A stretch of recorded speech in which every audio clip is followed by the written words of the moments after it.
মৃত্যু নিশ্চিত, অবধারিত। সবাই আমরা মৃত্যুবরণ করব, কোনো সন্দেহ নেই। শুধু আমরা জানি না বেসিক্যালি কখন, কিভাবে, কোন জায়গায় বা কোন সময় আমার বা আমাদের মৃত্যুটা, যমদূত বা মৃত্যু আসবে। কি শুরু হয়েছে বাংলাদেশে?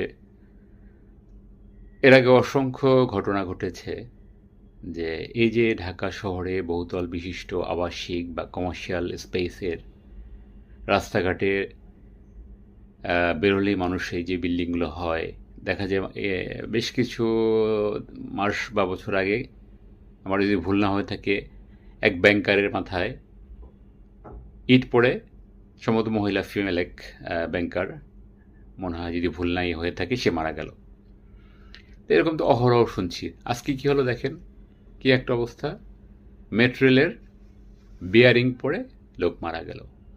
এখানে তো আমি, আমার পরিবারের সদস্য, বা আপনি আপনার পরিবারের সদস্য, যে কেউ থাকতে পারতেন।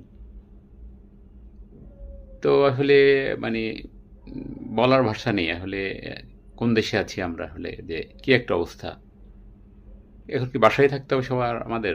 হ্যাঁ, এটা বাস্তবতা যে আমরা মানুষ বা আমরা মুসলিম হিসেবে একটা কথা মানি বা মানতে হবে যে মৃত্যু যখন আসবে তখন বাসা বাড়ি বা কোথাও, অর্থাৎ মৃত্যু কোনো জায়গা, বয়স, কোনো সময়, কোনো কিছুই মানবে না। এটা ঠিক আছে, এটা তো মানতেই হবে। As a Muslim, as a মানুষ হিসেবে মৃত্যু হবে, এবং কোনো কিছুতেই সে মৃত্যুকে কেউ আটকাতে পারবে না।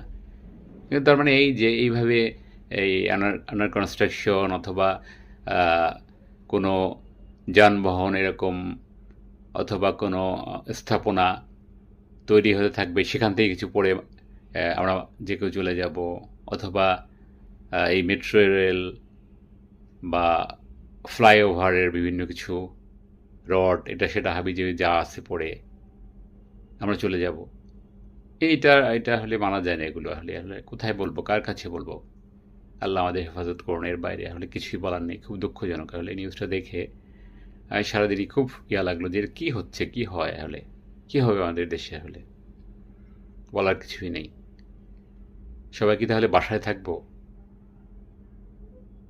আল্লাহ আমাদের সহায় হন, আল্লাহ আমাদের সেফ করুন, মালিক।